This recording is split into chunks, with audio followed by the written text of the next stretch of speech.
Maqaa Abbaa, kan Ilmaa, kan Hafuura Qulqulluu Waaqa tokko. Ameen. Kiristoos du'aa ka'ee humna afaan gosaatiin seexanni hidhamee addaan bilisa ba'ee egaan kana booda nagaaf gammachuun nuuf ta'e. Ijoollee Waaqayyoo maatiiwwan haadha keenya qulqulleettii Dubroo Maariyaamii guyyaa 48ffaatti mucummaa Sillaasee kan argattan hangafannootti kan nu jaallate maqaa Gooftaa keenyaa Fayyisaa keenyaa Iyesuus Kiristoosiin nagaan isin gaafadhaa. Akka bakka jirtanitti akkam bultanii, akkam ooltanii, akkam galgaleessitanii. Ameen. Galateeffamuun amala uumaa keenyaa Fayyisaa keenyaa Iyesuus Kiristoos kan ta'e maqaan isaa baddaa samii irratti afaan ergamoota isaan kan galateeffamu nu birattis guddaa kan galatoomeef kan ulfaate nuuf haa ta'u. Deessuu Gooftaa keenyaa sababa fayyina keenyaa kan taate qulqulleettii Dubroo Maariyaamii akkasumas yeroo hundumaa cinaa keenya bu'anii kan nu eegan qulqulloota ergamoota Waaqayyoo fi kadhannaa isaaniidhaan eebba isaaniidhaan yeroo hundumaa kan nu wajjin ta'an qulqulloota abboota keenyaaf armeelii keenya hundumaaf akka kennaa isaaniitti galanni ulfinni guddaan isaaniif isaa ta'u. Bagaa ayyaana haadha keenya qulqulleettii Dubroo Maariyaamii kan ji'a kanaatiin isin ga'e. Yeroo darbee mata duree gaaffiiwwan shakkitootaa Dubroo Maariyaamii irratti kan jedhuun jalqabne kutaannawwan lama barannee akka turre ni yaadatama. Kutaan tokkoffaa fi lammaffaan yoom ture kan jedhuuf xiqqoo ishee tureera yeroo waan dhabneef barreeffamoota biraa yeroo isaa ilaallatan hojjechaa waan tureef jechuudha. Amma kanaa turuu dandeenyeera xiqqoo ishee ji'oota muraasa dura ture barreeffamoonni sun kan hojjetamanii. Gara dudduubaatti deebitanii argachuu ni dandeessu. Kutaan jalqabaa Dubroo Maariyaamii Yoseefiif kaadhimamuu ishee fi kutaan lammaffaa immoo qulqullichi Maatiyoos wangeela isaa boqonnaa 1 lakkoofsa 25ffaatti kan inni caqase mucaa ishee hangafaa hanga isheen deessutti inni ishee hin barre kan jedhu ture. Arras immoo akka fedhaaf eeyyama Waaqayyootti kutaa sadaffaa barumsa kanaa kan ta'u obboleewwan Gooftaa yookiin obbolaawwan Gooftaa jedhamanii kitaaba qulqullootti kanneen caqasaman kan ilaallu ta'a. Waaqayyo Abbaan keenya anaaf arraba ittiin dubbadhu isiniif immoo gurrattiin dhaggeeffattan hunduma keenyaaf immoo laphee dhaggeeffatee ittiin jiraatu Waaqayyo Abbaan keenya nuuf haa kennu. Egaan kutaawwan darbee irratti akkuma ilaallee gantichi LVDS yeroo jalqabaadhaaf caqasoota kana kitaaba qulqulluu irraa fudhachuutiin haati keenya qulqulleettiin Dubroo Maariyaamii Dubroo bara baraa miti jechuudhaan ganuudhaaf danda'eera. Yeroo sanatti manni kiristaanaa keenya namicha kanaaf deebii isaaf haa kennitu malee haftee isaa kan ta'an irras immoo baay'ooliin caqasaawwan kana qabachuudhaan dubrummaa bara baraa haadha keenya qulqulleettii Dubroo Maariyaamii ganuudhaaf yaalu. Seenaa mana kiristaanaatti akkuma beeknu baroota adda addaa irratti shakkitoonni baay'een mana kiristaanaa keessaa ka'aniiru. Fakkeenyaaf yoo ilaalle gantuun baay'een guddaa fi abbootonni mana kiristaanaa keenyaa bakka tokko walitti qabamanii mana kiristaanaa irraati isa dhorkan Aariyoos jechuudha. Yeroo duraadhaaf Gooftaa keenyaaf Fayyisaa keenya Yesuus Kiristoos galanni isaaf haa ta'uti ilma Waaqaa miti namadha jedhee ganuu danda'eera jechuudha. Erga sanaa qulqulloonni abboonni keenya bakka sanatti walitti qabamanii gantuu kanaaf deebii isaaf ta'u isaaf kennanii mana qulqullummaarraa isaa adda haa baasan malee kanneen isa fakkaatan garuu dudduubarraan haftee isaa kan ta'an immoo baay'ooliin argamanii hamma har'aatti jiru jechuudha. Akkuma kana hafteen namicha kanaa LVDSis namichaaf yeroo sanatti deebiin isaaf kennamu malee arras immoo gaaffii isaa qabatanii kanneen jiraatan baay'ooliin ni jiraatu. Nutis immoo gaaffiiwwan kana beekuu dhiisuu dandeenya. Jalqaba nuuf beekumsa akka nuuf ta'uuf sirriitti akka barruuf deebinee immoo kanneen nu gaafatan hundumaadhaaf kitaabni qulqulluun keenya kanneen gaafatan deebii kennaa akkuma jedhu deebii akka isaaniif kenninuuf beeknee kan gaafatamneef deebii laachuuf barumsa kana ni barannaa jechuudha. Caqasa kana jalqabatti kan argannu wangeelaa Maatiyoos boqonnaa 13 lakkoofsa 55ffaatti ibsamee jira. Innis akkas jedha. Inni kun mucaa muka soofuu miti. Haati isaa Maariyaamii, obboloonni isaa Yaa'iqob, Yoosaa, Simi'oonii fi Yihuudaa miti. Raajii akkanaa kana eessaa argate jechuudhaan dubbatan jedha. Kana dhagaa obbolaawwan keenya baay'een irra kaasuutiin qulqulleettiin Dubroo Maariyaamii Gooftaa keenyaaf Fayyisaa keenya Yesuus Kiristoosiin erga deessee booda ijoollee biraa taasifatteetti, ijoollee biraa deesseetti jechuudhaan ijoollee ishee immoo Yaa'iqob, Yoosaa, Simi'oonii fi Yihuudaa kanneen jedhaman akkasumas immoo shamarroota biraa itti aananii kanneen caqasaman sana qabdi jechuudhaan kan isaan kaasan jechuudha. Egaa hiikkaa kitaabaa wallaaluudhaan kan ka'e akkuma gooftaan keenya dubbate kitaabaa fi humna waaqayyoo hin beekan waan ta'eef dongoran akkuma jedhe namoonni baay'een irra hiikaa kitaabaa wallaaluudhaan baay'ooliin caqasoota baay'eetti badaniiru akkuma kanaa caqasa kana kaasuutiinis qulqullummaa dubroo Maariyaamii dubra bara baraa ta'uu ishee sirriitti ganaa yerootti jiraatan ni argina jechuudha.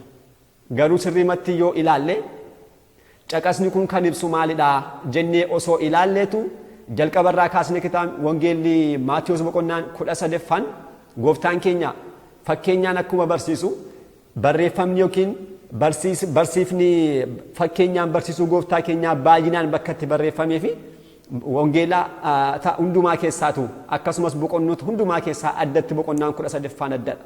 Gooftaan keenya kana hundumaa erga barsiisee gara bakka dhalannaasaa yookiin immoo bakka guddannaasaa kan taate gara Galiilaa Naazireetti deebi'e. Yeroo kanas mana mikuraaba isaanii keessanii baay'eetti yeroo isaan barsiisu barumsa isaatti dinqamuurraan kan ka'an jecha kana dubbachuu danda'an jechuudha. Kitaaba qotti kanneen dubbatan hundumtuu jechoonni sirrii dhugaa miti. Fakkeenyaaf gooftaa keenyaa Raajiidha jedhaniiru akkuma asirratti dubbisnu kana ilma Yoosefidha jedhaniiru garuu gooftaan keenya ilma Yoosef miti. Kanaafuu kitaaba qulqullaatti wantuma agarru tokko sirriidha jechuu osoo hin taane yaadota namootaa kanneen barreeffaman ni jira. Akkas jedhaniiru. Fakkeenyaaf gooftaan keenya gara Yerusaalemitti yeroo inni seenu harreedha taa'ee Yerusaalem baay'ee jeeqamte eenyudha kan dhufe jedhanii gaafa gaafatan maal jedhanii raajicha Iyesuus isa Naazireetitti dhufe jechuudhaan deebisan. Gooftaan keenya raajii miti waaqayyoodha. Kanaafuu kanneen akkasii kan agarree kallattii maan hiikaa achumarraa arganne kan itti ilaallu yoo taane kitaabni qulqulluun hiikaa isaa gadhiisee gara badisaatti nu geessuu danda'a jechuudha. Kanaafuu hiika sirriitti qabachuu fi beekuun barbaachisaadha. Akkuma kana manni qulqullummaa keenya obboleewwan kanneen jedhaman keessumattuu kitaaba qulqulluu keenyatti kanneen ibsaman haala afuriin yookiin bakka afuritti qooddee ilaalti. Kanaafuu asirratti kan kenname kana obbolummaa gooftaa keenyaaf obbolummaa jarreen kanaa adda baasuudhaaf obboloota jedhamanii kanneen ibsaman kana kitaaba qulqulluurraa jalqaba adda baasuun barbaachisaadha jechuudha. Kan jalqabaa ijoollee abbaaf haadha tokkorraatti dhalatan kitaabni qulqulluu obbolaawwan jedhee ibsa. Ijoollee isaa kanneen ta'an lamaan Yaa'iqobiif Esaawootiin yoo ilaalle seera uumamaa boqonnaa 25 lakkoofsa 25ffaatti maal jedha yeroo isaan dhalatan dura Esaawoon ni dhalate ittaanes immoo obboleessi isaa Yaa'iqob koomee isaa qabatee ba'e jedha. Asirratti maal ilaalla obboleewwan kun obboleessi isaa Yaa'iqob yeroo jedhu garaa haadha keessaa abbaa tokkoof haadha tokkorraatti gadameessa tokkorraatti ba'uu isaaniidhaaf obbolaawwan jedhamanii ibsamuu danda'an jechuudha. Akkuma kanaas immoo kakuu haaraa keessaa ilaaluudhaaf yoo nu barbaachise duuka bu'oota gooftaa keenyaaf fayyisaa keenyaa Iyesuus Kiristoos keessaati lama Simi'ooniif Indiriyaas Simoon jechuun Phexros jechuudha. Phexrosiif Indiriyaas obboleewwan foonii turan. Isa kana qulqulluun Maatiyos wangeela isaa boqonnaa 4 lakkoofsa 18ffaatti maal jechuudhaan ibseera. Iyesuus ciisa bishaan Galiilaa bira osoo deddeebi'u obbolaawwan lamaan Simi'ooniif Indiriyaasiin arge jedha. Inni kunis kan nu agarsiisu jarreen kun lamaan obbolummaa waa foonii haadhaaf abbaa tokkorraa dhalachuu isaaniidhaaf obbolaawwan jedhamuudhaaf danda'aniiru jechuudha. Kan lammaffaa kitaabni qulqulluun obbolaawwan jedhee kan caqasu biyya tokkotti kanneen dhalatan. Ijoollee biyya tokkotti dhalataniin obbolaawwan jedhee yeroo itti dubbisu ni argannaa jechuudha. Isa kana caqasa tokko ilaaluudhaaf yoo barbaachise kitaabota 5 Museen barreesse keessaatu kan xumuraa seera keessa deebii boqonnaa 22 lakkoofsa 10ffaarra kan jiru caqasa tokko kaasnaa ilaallu. Sangaan yookiin hoolaan obboleessa kee jalaa badee osoo deemuu yoo argite obboleessa keedhaaf deebisi jedha. Sangaan yookiin hoolaan obboleessa kee jalaa badee osoo deemuu. Asitti obboleessa kan jedhame garaa haadhaa wal fakkaatu yookiin gadameessa tokko keessaatti kanneen ba'an jechuu miti. Biyya sana kan jiraatu hundumtuu kan nama biraa badee osoo deemaa jiru yoo agarte qabii deebisiif jechuudha. Kanaafuu asitti obboleessa jedhamee kan ibsame uummata bakka tokko naannoo tokkotti waliin gurmaa'anii biyya isaa ta'u ganda isaa ta'u aanaas akka waamicha keenya irraatti maqaa adda addaa kennine akkuma waamnu bakka tokkotti walitti gurmaa'anii kanneen jiraatan jechuusaadha. Kan sadaffaan immoo namoota maatii tokko isaa dhalataniin yookiin namoota maatii tokko isa wajjin jiraataniin kitaabni qulqulluun obbolaawwan jedhee waama. Namoota maatii tokko isa waliin jiraatan obbolaawwan jedhamu. Waliin guddachuu isaaniidhaaf wajjin nyaatanii wajjin dhuganii wajjin taphatanii wajjin guddachuu isaaniif obbolaawwan jedhamanii kanneen waamaman kitaaba qulqulluu bakka baay'eetti ni arganna. Fakkeenyaaf haa kaasnu Looxiif Abrahaamiin haa ilaallu. Seera uumamaa boqonnaa 11 lakkoofsa 27tti gaafa dubbisnu idda dhalata ijoollee Taaraa tarreessa kitaabni kun. Taaraa jechuun abbaa Abrahaamidha. Taaraan Abrahaamin Naakorii fi Haaraan dhalche jedha. Taaraan Abrahaam Naakorii fi Haaraanin dhalche. Haaraan immoo eenyuun dhalche? Looxiin dhalche. Inni kun seera uumamaa boqonnaa 11 lakkoofsa 27tti barreeffamee jira. Deebinee seera uumamaa boqonnaa 13 lakkoofsa 8 gaafa dubbisnu immoo asirratti kan hubannu Abrahaamii fi Haaraan obbolaanidha. Deebee immoo Loox ilma Haaraan waan ta'eef Abrahaam Looxiif maal ta'a jechuudha? Eessuma isaa ta'aafi jechuudha. Yookiin wasiila kan jedhamu bakka tokko tokkotti afaan adda addaa waamuu danda'a. Garuu obbolaawwan garaa haadha keessaa tokkooti kan ba'an miti. Garuu ol deebinee seera amma kan hin kaase bakka seera uumamaa boqonnaa 13 lakkoofsa 8 gaafa dubbisnu Abrahaam Looxiin nuuf waliif obboloota. Kanaaf anaaf si gidduutti tiksitoota keenya gidduuttis qoccolloon hin ta'in jedhe. Asirratti maal hubanna? Abrahaam Looxiin maal jedhe? Obboleessa koo jedhee yeroo waamnu ni agarra jechuudha. Garuu jalqaba kan ilaalle seera uumamaa boqonnaa 11 lakkoofsa 27 irratti Abrahaamii fi Loox obbolaan akka isaan hin taane. Keessumattuu abbaan Loox Haaraan obboleessa eenyu ture? Obboleessa Abrahaam ta'uu isaadha malee Abrahaamii fi Loox obbolummaa foonii akka isaan hin qabne garaa haadha tokko keessaa akka isaan hin baane nu hubachiisa jechuudha. Kanaafuu bakka tokkotti waliin guddachuu isaaniitiin waliin maatii tokko keessa ta'anii guddachuu isaaniitiin obbolaawwan jedhamuu danda'an jechuudha. Akkuma kanas seera uumamaa boqonnaa 14 lakkoofsa 12 irrattis waa'ee Loox irra deebi'ee dhuguma Looxii fi Abrahaam obbolummaa foonii akka isaan hin qabnee fi obbolummaan isaanii kan walitti dhufeenyaaf wajjin jiraachuu isaanii akka ta'e nu ibsaa jechuudha. Kan biraan tokko daballee ilaaluudhaafis yoo barbaachise Laabaa fi Yaa'iqobiin fudhachuu dandeenya. Laabaan obboleessa Ribqaadha. Ribqaan immoo haadha Yaa'iqobidha. Laabaan Yaa'iqobiif eessuma isaadha jechuudha. Isa kana seera uumamaa boqonnaa 29 lakkoofsa 10 ni arganna. Yaa'iqobis mucaa obboleessa haadha isaa Laabaa Raaheliif fi hoolota eessuma isaa Laabaa yeroo argu itti dhiyaatee afaan boollichaarraa dhagicha gangalche jedha. Inni kun Yaa'iqob biyya abbaa isaa dhiisee gara biyya Laabaatti gaafa deemu jalqaba kan argeenyuun ture Raaheliin arge. Raahel hoolota fiddee gaafa isheen dhuftee bishaan obaasuudhaaf dhuftu itti dhiyaatee dhaqee boollicharraatiin immoo dhagaa isheef kaase. Yeroo kana kitaabni kun asitti maal jedhee ibse? Hoolota eessuma isaa kan jedhame Laabaadha. Deebinee immoo bakka biraatti gaafa deemnee dubbisnu Abrahaamii fi Abrahaam osoo hin taane dhiifama Yaa'iqobii fi Laabaan obbolaawwan jedhamanii immoo kitaaba qulqulluutti caqasamaniiru. Inni kunis seera uumamaa boqonnaa 29 lakkoofsa 13 ni argama. Akkas jedha. Laabaan Yaa'iqobiin obboleessa koo waan taateef tola na tajaajiltaa jedha. Garuu Laabaan Yaa'iqobiif obboleessa isaa miti. Akkuma dura agarre garuu maal jedhee kaaseera? Obboleessa koo waan taateef tola na tajaajiltaa jechuun dubbateera jechuudha. Kanaafuu kan agarru asitti waliin guddachuu yookiin walitti dhufeenya akkasii qabaachuu isaaniidhaaf maal jedhamaniiru? Obbolaawwan jedhamuu danda'aniiru jechuudha. Waliin guddachuutiin maatii bal'aa kan dura walitti dhiyaachuu akkasumas wajjin nyaachuu wajjin dhuguutiin waliin jiraachuudhaan qofa maatii obbolaawwan jedhamuu danda'an jechuudha. Kan xumuraa immoo namoota dhaloota hafuuraadhaan tokko ta'anii fi jaalala qaban kitaabni qulqulluun obboloota jedhee waama. Keessumattuu kiristaanummaa keessa kanneen jirru obbolaawwan akkuma jedhamnu obbolaawwan keenya kun immoo garaa haadhaa keessaa tokko garaa gadameessa haadha tokko keessaa dhalachuu nu barbaachisu.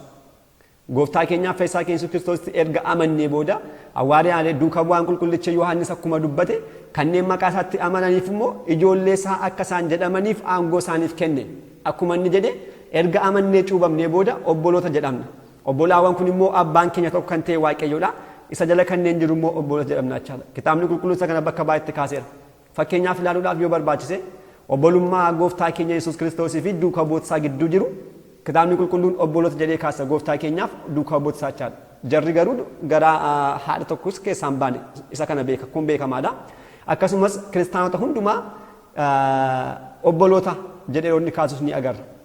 Kana caqasa lama kaasnee ilaaluudhaaf yoo barbaachise kan jalqabaa wangeelaa Yohaannis boqonnaa 20 lakkoofsa 17 kan agarru Gooftaan keenya yeroo du'aa ka'u maal jedhee ture? Maariyaam Magdalaawitiin gaafa isheef mul'atu jechuudha. Nan tuqiin ani ammayyuu gara abbaa kootti hin baane gara obboloota koo dhaqii ani gara abbaa koof ani gara waaqa koof waaqa keessanitti ol nan ba'a jedhi isaan itti naaf himi jedhe. Gara eenyu deemi? Gara obboloota koo deemi yeroo inni jedhu isheenis akkuma inni ishee ajaje deemte qulqulluu Yohaannis akkasumas qulqulluu Phexros timte jechuudha. Garuu qulqulluun Phexrosiidhaaf Yohaannis garaa tokko keessaatii Gooftaa keenya duukaa waliin dhalanne. Garuu isarraatii barachuu isaaniidhaan hafuuraan tokko ta'uu isaaniitiin maal jedhamaniiru? Obboloota jedhamuu danda'aniiru jechuudha. Akkasumas ergaa Yaa'iqob ergaa isaa boqonnaa tokko lakkoofsa lammaffaatti maal jedheera? Yaa obboloota koo qorumsi adda addaa yeroo isinitti dhufu gammadaa jedhee dubbateera. Yaa obboloota koo qorumsi adda addaa yeroo isinitti dhufu gammadaa jedhee eenyuuf barreesse? Kiristaanotaaf barreesse. Kanaafuu obboloota kanneen jedhaman isa wajjin hafuuraan tokko kan ta'an jechuudha. Kiristaanota hundumaatiin obboloota koo jedhee waamuu danda'eera. Kanaafuu asirraa kan argannu kiristaanummaan yookiin hafuuraan tokko ta'uun keenya qofti maal jedhamuu dandeenya? Obboloota jedhamuu danda'a jechuudha. Egaan kanneen armaan olitti akkuma hubanne obbolummaan Gooftaa keenya Yesuus Kiristoosiidhaaf duukaa bu'oota isaa kan akkasumas obboloota jedhamanii kanneen ibsaman jalqaba kan ilaalle kan akka Yaa'iqob, kan akka Yihuudaa, kan akka Yoosaa kanneen jedhaman kun obboleewwan isa kamidha jennee yoo ilaalle obbolummaa isa sadaffaa irratti kaasnedha. Innis maal kan jedhu namoota maatii tokko keessa waliin jiraatan. Gooftaan keenyaaf ijoolleen kun bakka tokkotti waliin guddachuu isaaniif wajjin nyaachaa, wajjin dhugaa, wajjin taphachaa, wajjin guddachuu isaaniidhaaf maal jedhamuu danda'ani? Obboloota Gooftaa jedhamuu danda'aniiru. Obboloota Gooftaa jedhamuudhaaf danda'amaniiru. Ijoolleen kun Yoosef Gooftaan keenya Yesuus Kiristoosiin kan deesse qulqulleetti Dubroo Maariyaamiidhaan gara isaatti osoo hin fidatiin dura jalqaba kan isaan qabu ture. Fakkeenyaaf Dubroo Maariyaamii Gooftaa keenyaan deessee waggaa lammaffaatti gara gammoojjii Gibxitti yeroo isheen baqattu Yoosaa jedhee bakka kan ka'e kun Yoosaan erga sana seenaan isaa kitaaba qulqulluu keessatti bakka tokkotti hin kaane. Kan akka Yaa'iqob, kan akka Yihuudaa ni jiru. Yoosaan garuu hin jiru. Yoosaan maal ta'etu yeroo sana Dubroo Maariyaamii yeroo isheen gara gammoojjii Gibxitti baqattu karaatti seenaan isaa kiristaanonni hundumtuu ni beekna. Dubroo Maariyaamii rifachiisuu isaadhaan kan ka'e abaaramee yookiin rukkutamee karaa irratti dhagaa soogiddaa ta'ee afuu danda'eera. Kanaafuu Yoosaan kan dhalate yoomidha jedhama? Yoomidha jechuudha. Osoo Gooftaan keenya ganaa waggaa lammaffaa irra yeroo jiruyyuu Yoosaan jalqaba dhalatee ture jechuudha. Akkuma kanaa isaan kunis dursanii ijoollee jiran malee qulqulleettiin Dubroo Maariyaamii Gooftaa keenyaan erga deessee booda kan isheen isaaniinis argamsiiste miti. Ijoolleen kun dursanii kan turan jechuudha. Isa kana immoo dhuguma duukaa bu'oonni kun kan akka Yaa'iqob akkasumas kan akka Yihuudaa Yaa'iqob boqonnaa tokko lakkoofsa tokkotti maal jedha? Yaa'iqob ijoolleen kun lamaan obbolummaa foonis ni qabu, obbolummaa hafuuraas ni qabu. Yaa'iqob maal jedhee ergaa isaa boqonnaa tokko lakkoofsa tokko irratti ani Yaa'iqob obboleessa Yihuudaa garbichi Waaqayyoo garbichi Iyesuus Kiristoos jechuudhaan jalqabe. Ittaanee immoo Yihuudaa kan jedhame Taadiyoosis boqonnaa tokko lakkoofsa tokkotti maal jedha? Ani Yihuudaan obboleessi Yaa'iqob garbichi Gooftaa keenya Yesuus Kiristoos kana barreessuu kooti jedhee ergaa kanaan haala kanaan jalqaban jechaadha. Kana jechuun maalidhaa jalqaba? Obbolummaa foonii qabaachuu isaanii Yaa'iqobii fi Yihuudaan yookiin Taadiyoos obbolummaa foonii qabaachuu isaanii ibsaniiru. Darbanii immoo Gooftaa keenyaaf garbicha isaa ta'uu isaanii immoo ibsaniiru. Gooftaan keenya garuu isaanii maal jechaa ture? Obboloota koo isaanii jechaa ture. Obbolummaan kun immoo obbolummaa kan kaamidhaa? Kan kiristaanummaa. Obbolummaa walitti dhufeenyaa akkasumas immoo bakka tokkotti waliin guddachuu isaaniitiinis obbolaawwan jedhamaniirus. Kanaafuu Dubroo Maariyaamii Gooftaa keenya erga deessee booda ijoollee tokkoyyuu kan deesse miti. Jarreen kun jalqabuma kanneen jiran malee erga Gooftaan keenya dhalateeti kanneen argaman miti. Karaa biraa ilaaluudhaaf yoo barbaachise dhuguma Dubroo Maariyaamii Gooftaa keenya booda ijoollee biraa deesseetti osoo ta'e fannoo jalatti akkuma arginu qulqulluu Yohaannisiif Dubroo Maariyaamii Gooftaan keenya fannoo irra gaafa jiraatu jala dhaabachaa turan. Yeroo kana Gooftaan keenya gadi ilaaleetu fannoo jalatti eenyuun arge jedha? Haadha isaa fi qulqulluu Yohaannisiin arge. Yeroo kana qulqulluu Yohaannisiin elaa haadha kee Dubroo Maariyaamiitiin immoo elaa mucaa kee jedhee waliif isaan laate jechuudha. Kun yoomidha kitaaba qulqulluutti kitaaba wangeela Yohaannis boqonnaa 19 lakkoofsa 27 irraatu bal'inaan dubbisuun ni danda'ama. Yeroo gale duukaa bu'aan kun maal jedha? Fudhatee gara mana isaatti gale jedha.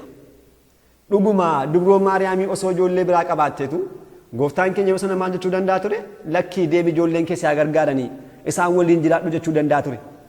Garuu Dubroon Maariyaamii guyyaa sanaa kaastee amma duutee yookiin guyyaatti foonii fi lubbuu ishee boqonnaadhaan adda ba'anitti qulqulluu Yohaannis wajjin naannoo waggoota 15 jiraatteetti.